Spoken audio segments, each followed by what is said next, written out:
Hello and welcome to Man with a Mentor. I'm the man, your host, Matthew Barnard, and you may be wondering, what is a show called Man with a Mentor about? And basically it's about people and their careers, the successes, the pitfalls, how they got to where they are, and all the little problems and successes that they've had along the way. I always say career is like a roller coaster. You better buckle up. Today I'm here with Peter Benkendorf of Dayton Collaboratory.org. And here he is. Say hi. Hello there, listeners of Man with a Mentor. Great to be here. Thank you. Oh, and viewers too, I guess. This is both audio and video. It might be. People want to see me. No, I'm not sure. So I'm going to introduce you as this. You call yourself a conceptual thinker and doer, practicing the art of collaborative civic innovation in order to move ideas to action.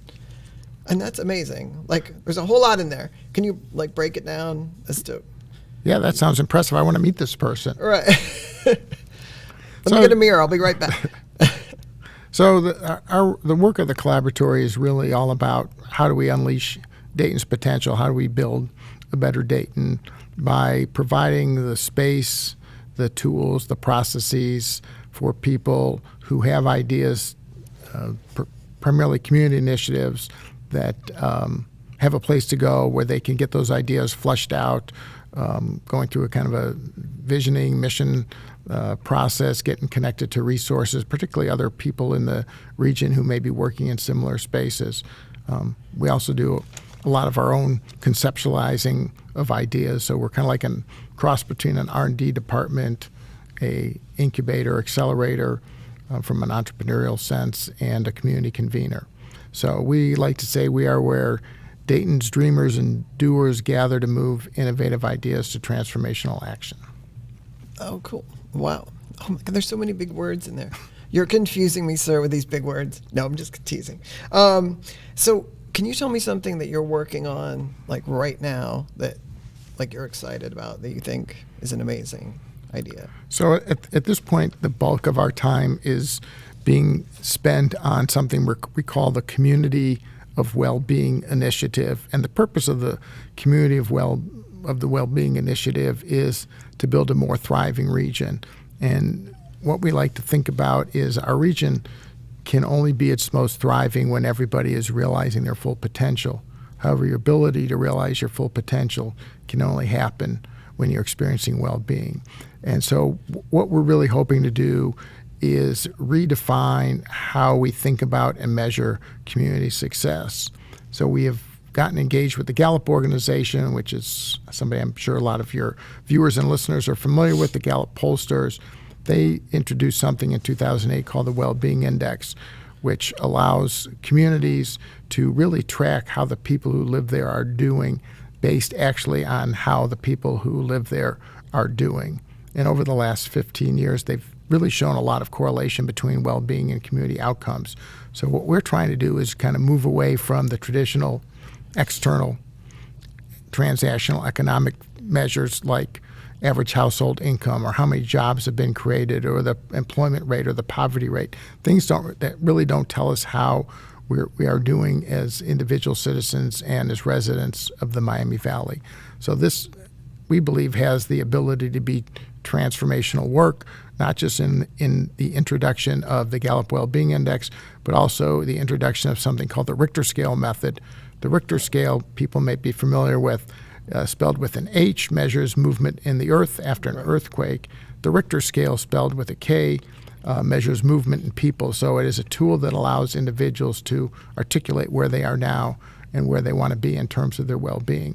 So what we've got is a very comprehensive model and methodology that we're looking to introduce to the community, hope that the community will embrace, and we can collectively move forward and create a more thriving region for everybody.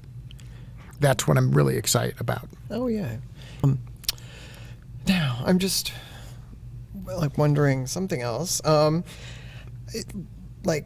What would you say? How long have you been doing this in Dayton now? That's one of my other questions. So I've been in Dayton since January 1st, 2009. It all started with an epiphany in April 2007 outside the Wine Gallery when it used to be located at the corner of 3rd and Wayne. Some of you may remember the Wine Gallery then relocated to the corner of Monument and Main. Now it is no longer operational, but at the time, we were driving back from Washington, D.C. Our daughter was a freshman at UD. We kind of got a late start and had to spend the night. And I ended up at the Wine Gallery, and maybe I think I had too much wine, and I decided I need to move to Dayton, Ohio. In all seriousness, I actually started doing community work in 1992 in Chicago and spent 4 years working in public housing. At the time, I had my epiphany. We were actually living about 55 miles outside of Chicago in a little town called Woodstock, Illinois.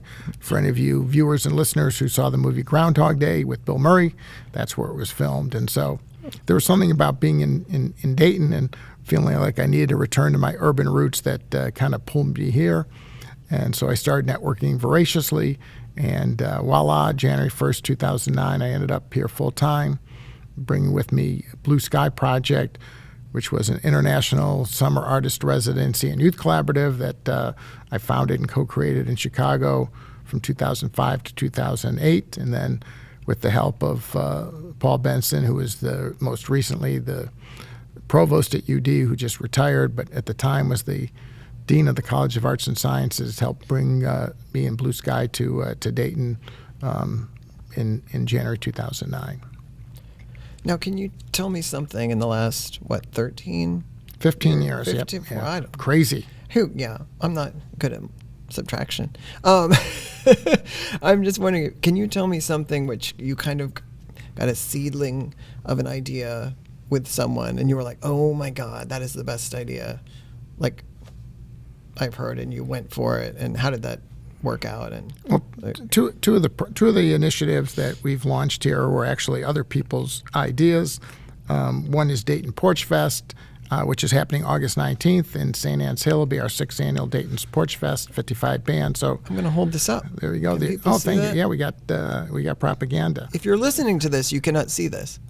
That's the problem with the listening. But we'll give people all the information. But anyway, the first Porch Fest was in 2007 in Ithaca, New York. The second Porch Fest was in 2009 in Cleveland, which is my hometown, and how I initially had heard about it. I had been mentioning, probably starting in 2015, to some friends and neighbors in St. Anne's Hill, we should do something like this. And then through a bunch of serendipity, I got a call from a friend of mine in July of 2017, about a month before something called International Play Music on the Porch Day was about to happen, which is actually not related to Porch Fest, but that was sort of the impetus. So we put the first Porch Fest together in 30 days in 2017. We were hoping to have 9 bands. We had 15. And this year we're going to have 55 bands. So 55 bands? Like local bands, or they're coming from all 55 local bands across all genres of music. We kick off at 12:15 with Phil's Big Ass Brass Band. They're a New Orleans second line. And then starting at 1 o'clock, we've got 6 hours of porches with about 9 bands an hour. You kind of stroll around the St. Anne's Hill neighborhood. So we're certainly not afraid to take good ideas from somewhere else and bring them here. The other initiative, which I'm actually excited about because we're about to relaunch it, is Ethnosh. Ethnosh was founded in 2015 in Greensboro, North Carolina by my friend Donovan McKnight, who I happened to meet along the way. Wait, Donovan McKnight? Yeah. That's an amazing name. Donovan McKnight. Like, that's just somebody you want to meet. Absolutely. And Wow. so he's married to a Colombian woman. Actually, he's living back in Colombia again. They started in Greensboro Ethnosh. And what Ethnosh did was organize a monthly community dinner at a different immigrant-owned restaurant. And so in 2019, Dayton became the second and only other city to offer Ethnosh. We actually ran it for 6 months until COVID hit. And we went to 6 fabulous restaurants, and we're about to relaunch Ethnosh in October of this year. So I'm very excited about that. So again, there's another nugget of idea that came from somewhere else. We also develop our own ideas. We're probably best known for the Dayton Sewing Collaborative, Right. which was an initiative of the Collaboratory. It is now an independent nonprofit organization that is housed in the Goodwill Easter Seals building in downtown Dayton.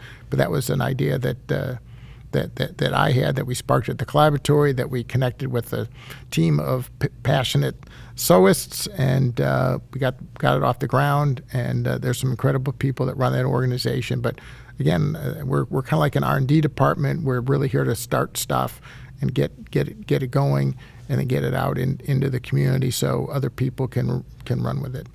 Right, because sewing is like quite a thing in Dayton because of Lion apparel and sewing those firefighter pants and jackets and coats and all that. Like, is that what you help with, like training, or is it for people that just want to bring stuff and sew clothes for themselves or other people? Great. Yes. Those are great questions. Yes. So people don't realize that we have Lion Apparel here. We have Honeywell, which bought Morning Sun, which was a local company making firefighter outfits. And we also have FJM here. They're one of the 4 largest manufacturers of marching band uniforms in the United States. Oh, right. And they're south of Dayton Mall. So we've got some really large companies that are always looking for sewing talent. And so one of the things the Sewing Collaborative does is do training programs. Particularly, we work with a lot of immigrant and refugees who have some sewing skills, are looking for employment opportunities. But it's also a place where people who are looking to start a small business, can come and get started and get equipment and begin to do low-level production. We have kind of community collaboration days, so lots of different people kind of come and collaborate. It's kind of like a makerspace, but for sewists. So it really offers a lot of advantages. We've also done some contract work. So our first client was the Dayton Metro Libraries, and we made sit-upon pillows for all of the children's reading areas for all the libraries. Oh, cool. We've done a lot of work for St. Vincent de Paul. During COVID, we were making masks. We've made blankets for St. Vincent de Paul. So a lot of good community give back gets involved as well. Oh my God, that's awesome. All right, but let's go back in time. So you have a degree in mechanical engineering, though, like whenever that was. You don't have to say. 1984, University of Cincinnati. Right. So did you like that? Were you good at that? And how long did you do that? And then you talked about having an epiphany. Did you have an epiphany that I don't want to do this anymore? I'm going to go over here and do something else? Or I've had lots of epiphanies. No, I mean, I was good in math and science in high school, and my sister had also gone to the University of Cincinnati, and they had a co-op program, and so sometimes you just don't know any better. And I ended up on sort of the more off co-op rotation. We were still on quarters, so I was in school in the winter and the summer. Actually, I love being in school in the summer because you could just party all the time, and co-op in the spring and the fall. And I loved my time co-oping. I worked for General Electric up in Cleveland, and so that was a great experience because it was kind of out in the real world. I graduated with a 283. I wasn't necessarily excelling in mechanical engineering, but I also ended up starting a company to try and build a viable human-powered car that came out of an engineering project from school. So I spent a couple of years doing that, but I ended up moving to Chicago and getting it wasn't like the Flintstones, was it? Similar, yeah, foot powered, but no, it was a human-powered car. It had 2 passengers, and you sat in a recumbent position, one face back to back, and you both pedaled the car, and it went about 35 miles an hour, but. Anyway, that would have solved. Maybe we wouldn't be an obese nation with that as well. That's very true. But so you mentioned careers having roller coasters, and probably had bitten off more than I could chew. So I decided it was time to move on. But so I decided to move to Chicago, and I wasn't there very long. I ended up getting a job with the Schwinn Bicycle Company, which is no longer in its current form. But I was the fitness product manager for 2.5 years. I'm honored to say I was responsible for bringing the Bowflex to market. I'm sure some of the folks watching and listening, if you've seen late night television, you've seen the 800 ads for Bowflex. But spent 2.5 years there, and then another 1.5 years. I went from the family-owned frying pan to the family-owned fire, and I went to work for Daycor, which was a leading manufacturer of scuba diving equipment. And so after that, I had enough of the business world and decided to pursue opportunities more in the community space, which was really had a lot to do with my upbringing and the values that were instilled in me growing up. Was there a fear doing that? Like, oh, if I go to nonprofit or community based, like my salary is going to drop, or am I going to be able to live and eat and survive? Like, did that enter your mind, or you were just like, no, I'm going to do this? I was too stupid to think about it. It's just sort of, certainly follow your passion is really a big opportunity for me. Sometimes you don't think about that stuff, and when you're young, you can be more impetuous about these sorts of things. And so, one of the things that happened along the way is I had actually called the advertising agency that I knew from Schwinn because I wanted them to design a logo for my project called Sister Neighborhoods, and Rudy Magnani, who had the agency, said, "Oh, we're actually looking for a freelance account executive." So I ended up spending 7 years and becoming his partner. So even though I had sort of left the business world, I ended up kind of back in the business world. So, a lot of the work that I'm able to do is really a kind of a blend of the fact that my engineering degree gave me a lot of experience in product development, kind of thinking and kind of structured thinking, linear thinking, conceptual thinking. My work at a branding and marketing agency allowed me to think strategically and from a communication standpoint. And then, for whatever reason, I seem to have a gift of being able to connect with people in various walks of life. So I've worked with college presidents and heads of the Air Force Research Lab, and formerly incarcerated and residents of public housing in Chicago, and artists and people from just about every walk of life. And I think if you bring empathy and curiosity, you can build all sorts of wonderful collaborative structures to make the impossible possible. And that's really what our work is now, is getting people to, I tell people, find your passion, live your purpose, make the impossible possible. And so I think that's some wisdom that has been instilled in me. And since we're here to talk about Man with a Mentor. Yeah, I was going to say, who do you think installed that, in you? I mean, I think it comes from all kinds of places. I'm infinitely curious, and so I've learned so much from everybody. I'm, with a 2A3, I'm clearly not a book learner. I just am an absorber. I love being around creative people. I love being around thought leaders that really kind of push you and challenge you to be uncomfortable, to think differently. And I think that's the best advice I can give anybody.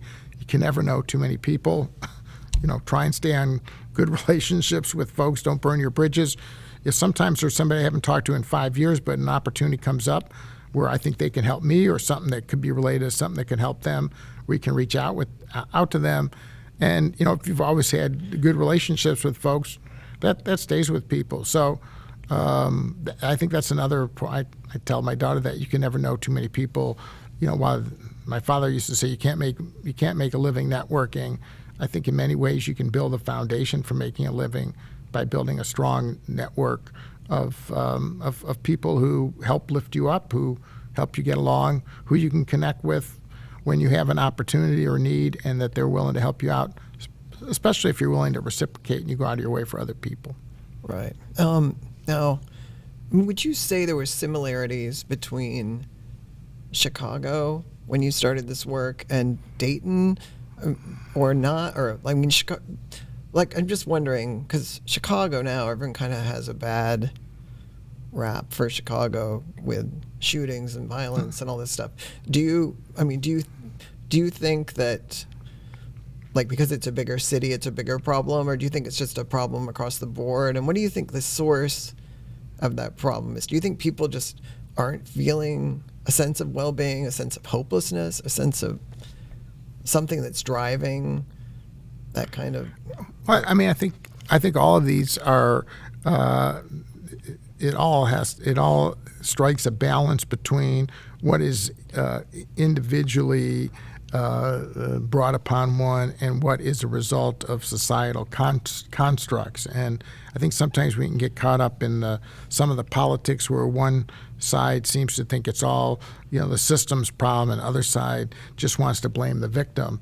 And in reality, and I think that's why the design of the Community Wellbeing Initiative is so powerful, is that it takes into account that individuals have to take responsibility, and you have to give them an opportunity to own their future and the tools and the support to do that. But you also have to recognize that in many cases it was the system that created this, And a lot of people I talk to will tell you the system is working the way that it was designed to work, and we can be in denial about that all day long. But that's not what the data says.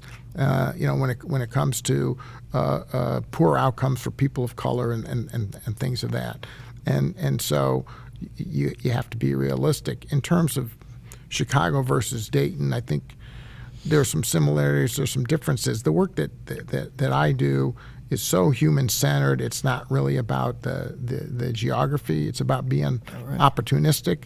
I do think, though, there are cultural differences between the community that make it easier or more difficult to get traction for what it is that you're trying to do. But at the end of the day, our work is about connecting people. I'm somewhat harsh about my language. I'm not a big institutional person. I know institutions exist, but oftentimes people use language. Well, do you work with UD? Now, I don't necessarily work with UD. I work with Nancy, or I work with Glenna. I work with whoever that person is. Yes, they happen to work at UD, but the relationship is not with the institution. And this is really about the ability to forge those relationships, going back to our very first project called Sister Neighborhoods, which came from the Sister Cities name, where I got residents of Cabrini Green, which is a very notorious public housing community just north of the Loop, and residents of Winnetka, which is kind of like Oakwood, only Oakwoodier up on the North Shore, to come together around the notion that the future of Cabrini Green and the future of Winnetka were inextricably linked. And I had the good fortune to find two just extraordinary women who just cared about the well-being of others. Because people would ask me on a regular basis, what do people in Cabrini Green and Winnetka have in common? My answer was always the same. Other than their shared humanity, probably not much. And that shared humanity exists everywhere. I think the challenge is, what are the conditions in a community like Dayton to really support new ideas and fresh thinking versus the kind of macro mindset that you find in a bigger city with more vibrancy, more open-mindedness. I think those are just some of the differences. But some of it is about putting your head down and plowing ahead with what needs to get done. And the people who are ready to get on the bus today will get on the bus today. And some people get on the bus a month from now, some a year from now, and some people will never get on the bus. And you can't worry about the folks that'll never get on the bus. You just have to create a bus that people want to get on. Right. Okay. I'm just wondering, how do people find you, and what kind of people are on the lookout for what you do for them? I mean, a lot of, I've met a lot of people in 15 years, so a lot of people do get sent my way. They're new to town, they're networking, and a lot of people say, get a hold of Peter, get a hold of the collaboratory, and so our door's always open.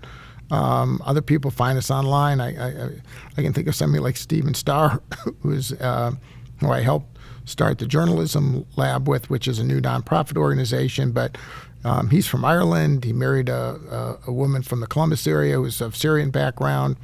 They lived in Syria. He wrote a book in 2014 about the Syrian Revolution. They were living in Turkey. They ended up moving to Dayton. They wanted to be close to her parents, but not too close. So hopefully they're not listening, but they're in Columbus. So, but anyway, so he was here a couple of weeks and was just trying to figure out what's going on in the community, and just started, using the internets, and so came across the collaboratory. And I mean, we, usually when people come in, if they got a reasonable story, I can connect them with 2 or 3 people that hopefully will help them expand their networks. I mean, we tend to be very generous with our networks, but also we've got 80 feet of whiteboard at the collaboratory too, and we're generous with our time and trying to help people, figure out where they want to go with their community project. We're kind of like the library. I mean, although people, I guess, pay property taxes for the library, but we want to encourage people to come in the collaboratory. So we're not a consulting organization. We're not charging people for our time, because we want them to take advantage. If they've got a community idea and we can help make it better, come on around and we'll see what we can do. Right. I'm just wondering, I'm going to wrap up with this question. I think, one of the biggest hopes of the start of social media was a connectiveness between people, a feeling of unity in meeting and seeing other people and what they were doing. But then there's also there's a backlash to that. There's a negativity and nastiness that comes with that. Like, did you think that obviously like the web and social tools like help you to find people and for people to find you. Do you think it's been a good thing? Do you think there's a way to like revise it to make it so it is a more positive thing that people can like feel good about? Or do you think we should just chuck Facebook and all that and throw it out the window? Or I think it's a reflection of the human condition. I mean, there can be no inclusion without exclusion. I mean, you and I are both wearing glasses, so if you want to have a glasses group, the only way we can have a glasses group if there were other people who didn't have glasses. I guess you can't have social media unless you have anti-social media, which is what a lot of it is. But I think about in terms of when we started Third on Third, the outdoor market that was on East 3rd Street, which we started in 2014. If it wasn't for social media, if we had to go through the old way of flea market in the classified section of the newspaper, you were paying for advertising. I mean, the way we were able to promote Porch Fest, we don't even pay to boost on Facebook anymore. I mean, the ability for anybody who's doing anything in the public sphere from a business standpoint, I mean, social media is, but the anti-social media part is just a reflection of where we are as a society, digging into our tribes. And so while you can find unity among your tribe if that makes you feel good, it also allows space for the tribes to be pitted against each other, people who spend their time trolling or just want to make negative comments. And so, all of these things are just a tool. Is desktop publishing good or bad? Is it making people good designers or bad designers? It may be allowing people to do design who shouldn't be doing design, but it's not. It doesn't make a good, using InDesign doesn't make somebody a good designer or a bad designer. And so, oftentimes, I think we can conflate or confuse or create what's the wrong context for what we really should be, how we really should be looking at an issue. Right. Okay. I'm going to wrap it up with that. I'm going to thank you, Peter Benkendorf of DaytonCollaboratory.org. If you want to find him, if you've got a great community idea, whether it's in Dayton or whether it's anywhere, can anybody contact you? Absolutely. Anybody. If you're in Peoria or wherever, send Peter. I almost said your name Peoria because I just said Peoria. That's a nice name. Peter. Send Peter a message, and he just is an amazing person that wants to help communities to get better. And so I thank you for that. I think we all should. Thanks for having me, Matt. I appreciate you having the courage of your convictions and starting a podcast. So, thank lots you. of people talk about it. All right, and I just wanted to say, if you enjoyed this, you feel free to hit subscribe, and we will catch you next time on another episode of Man with a Mentor. Thank you.